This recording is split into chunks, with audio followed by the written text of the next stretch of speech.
Assalamualaikum warahmatullahi wabarakatuh. Bismillahirrahmanirrahim. How are you doing, everyone? I hope all of you are doing well. Alhamdulillah, meet me again with Miss Nisa in Learning English. Today we are going to talk about parts of speech. Well, I'm going to explain it in bahasa. Materi kali ini cukup simpel tapi juga sangat signifikan. Mungkin istilah parts of speech ini belum begitu familiar ya. Tapi sebenarnya teman-teman sudah sangat terbiasa menggunakannya dan sudah mengenalinya. Cuma mungkin kenalannya kurang dalam ya.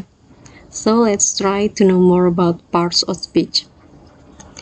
Dalam pembahasan kali ini ada 3 poin penting yang akan kita diskusikan, yaitu terkait dengan definisi atau pengertian parts of speech, kemudian macam-macamnya, dan yang terakhir adalah contoh-contohnya.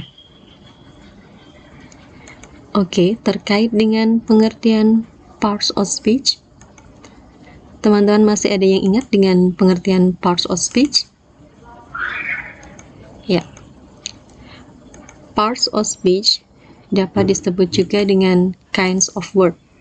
Dalam bahasa Indonesia, parts of speech dapat disebut sebagai kelas kata, yaitu bagian-bagian yang digunakan untuk membentuk suatu kalimat dalam bahasa Inggris.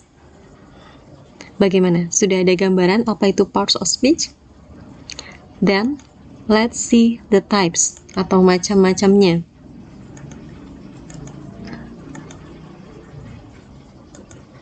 Di sini bisa kita lihat ada istilah pancavip ya. Dibacanya zigzag, dimulai dari paling bawah, kiri bawah, yaitu ada huruf P, kemudian ke atas ada A, dan di bawah lagi ada huruf N, dan seterusnya seperti itu, zigzag ya. Dibaca pancavip. Mudah-mudahan masih ingat dengan istilah ini ya. Oke. Jadi pancavip itu adalah pronoun, adjective, noun, conjunction, adverb, verb, interjection, dan yang terakhir adalah preposition. Bisa disingkat dengan pancavip. Sekarang kita akan melihat satu persatu. Yang pertama adalah pronoun. Pasti sudah tidak asing lagi ya. Pronoun adalah kata yang digunakan untuk menggantikan benda. Secara singkatnya disebut dengan kata ganti. Kemudian adjektif, yaitu kata yang digunakan untuk menerangkan noun atau pronoun yang dapat berupa orang, tempat, binatang, ataupun benda. Biasa disebut dengan kata sifat. Dan yang berikutnya ada noun. Apa itu noun? Kata yang digunakan untuk menamai suatu benda, baik abstrak maupun konkret. Noun ini disebut juga dengan kata benda. Setelah kata benda, selanjutnya adalah conjunction. Ya, kata atau kelompok kata yang berfungsi menghubungkan antar kata, frasa, klausa, atau antar paragraf. Singkatnya, dapat disebut dengan kata sambung. Kemudian, adverb, yaitu kata yang berfungsi menerangkan kata kerja atau verb, kata sifat atau adjektif, ataupun kata keterangan lainnya. Adverb bisa disebut juga sebagai kata keterangan.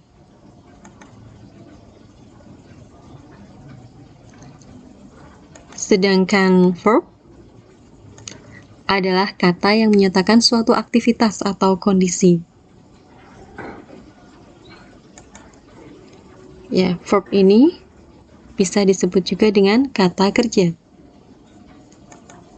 Setelah itu ada interjection, yaitu kata pendek yang diucapkan untuk mengekspresikan sesuatu seperti emosi, kekaguman, kekecewaan, dan lain-lain.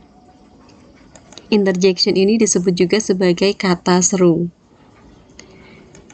Dan yang terakhir adalah preposition, yaitu kata yang digunakan di depan kata benda atau pronoun. Preposition ini disebut juga sebagai kata ganti. Nah, sudah bisa dipahami ya? Parts of speech ini sangat penting dalam penyusunan sebuah kalimat agar apa yang kita sampaikan ataupun kita tulis dapat lebih mudah dipahami oleh lawan bicara kita ataupun para pembaca tulisan kita. Istilah Pancavip ini digunakan agar lebih mudah dalam mengingatnya.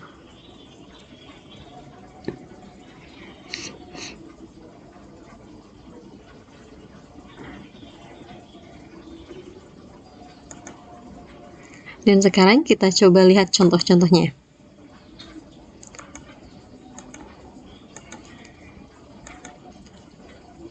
Contoh yang pertama terkait dengan pronoun. Masih ingat apa itu pronoun? Ya, pronoun adalah kata ganti. Oke, kita lihat contoh kalimatnya. Kalimat yang pertama, you are great students. Kemudian ada kalimat berikutnya yaitu she was an entrepreneur. Dan yang ketiga, do you like it? Nah, kita lihat dari ketiga kalimat tersebut. Dalam ketiga kalimat tersebut ada satu kata yang digarisbawahi dan dicetak tebal. Dalam kalimat yang pertama adalah kata you. Kemudian kalimat yang kedua kata she, dan di kalimat yang ketiga ada kata it. Pada kalimat pertama yaitu kata you yang menggantikan kata students. You are great students. Kalian adalah siswa yang hebat. Dan pada kalimat kedua ada kata she yang menggantikan orang ketiga perempuan ya. Jadi dalam konteks ini si pembicara di sini sedang membicarakan orang lain. Kemudian dalam kalimat yang ketiga ada kalimat it. Do you like it? Apakah kamu menyukainya? It dalam kalimat ini menggantikan sebuah benda. Bisa berupa sebuah barang, hewan, ataupun benda lainnya. Jadi kata-kata yang digarisbawahi dan dicetak tebal itu adalah pronoun. Ada kata you, she, dan it. Oke, bisa dipahami ya?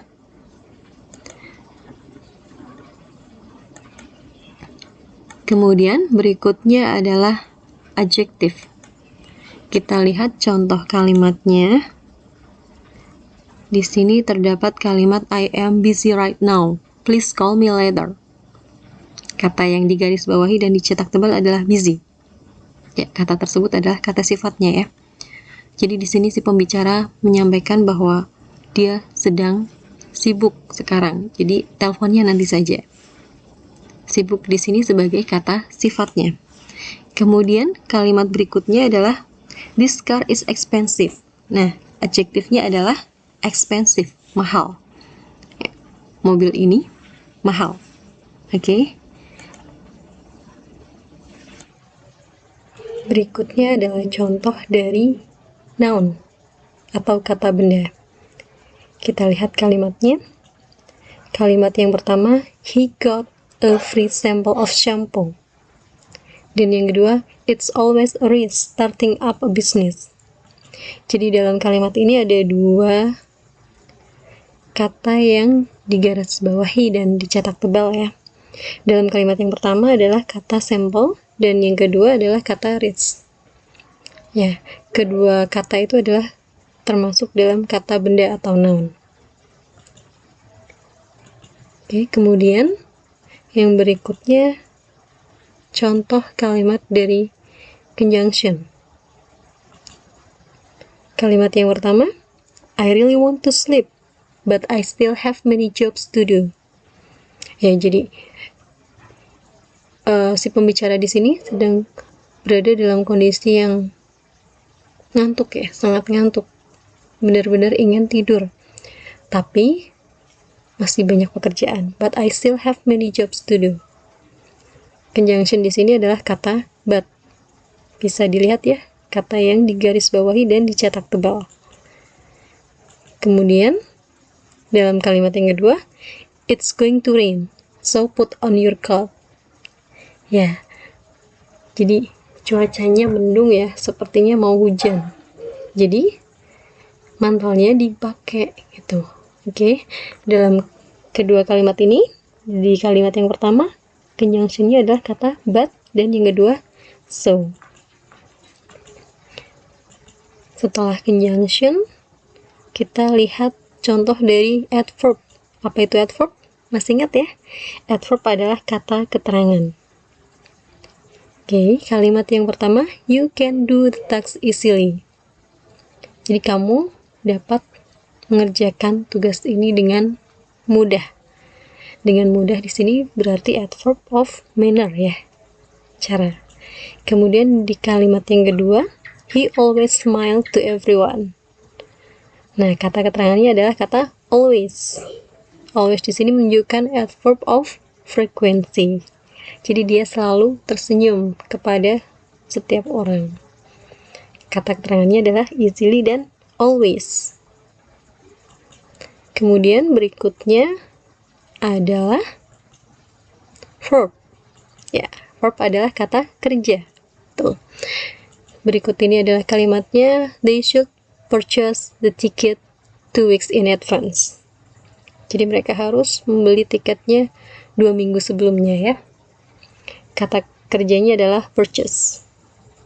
Kemudian dalam kalimat yang kedua, kita baca dulu kalimatnya. He estimated that they will get much profits. Dia memperkirakan bahwa mereka akan mendapatkan keuntungan yang banyak. Kata kerjanya adalah kata estimated. Ya, bentuk pertamanya estimate. Oke, purchase and estimate.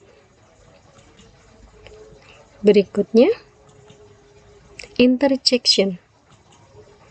Apa itu interjection? Kata seru ya. Kita lihat kalimatnya. Kalimat yang pertama adalah OMG, this house is big and clean. Interjectionnya yang digaris bawahi dan bercetak tebal. Apa itu? OMG atau oh my god. Ini pasti sering diucapkan oleh teman-teman ya, atau sering dengar kata-kata ini.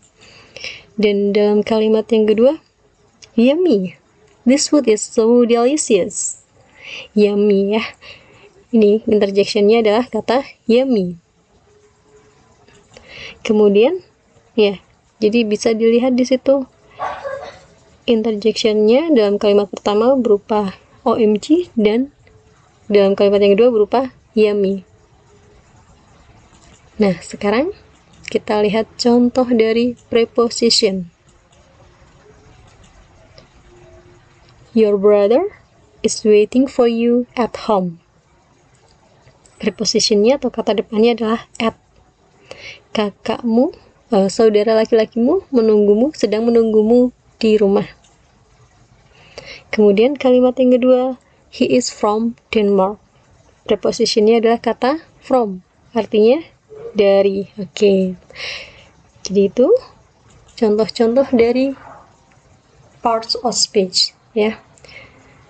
Silahkan teman-teman mencoba untuk mengulas kembali materi ini, pastinya sudah pernah dipelajari ya, dan insya Allah cukup simple, tapi saya harap teman-teman masih bisa menggali kembali materi ini lebih banyak lagi dari berbagai macam sumber, kemudian mencobanya ya, dan mempraktekkannya dengan membuat kalimat. Oke, jadi ini pancavib agar mudah diingat ya. Pancavib adalah pronoun, adjective, noun, conjunction, adverb, verb, interjection, dan preposition. Oke, sekian penjelasan dari saya. Terima kasih banyak atas perhatiannya. Thank you. Wassalamualaikum warahmatullahi wabarakatuh.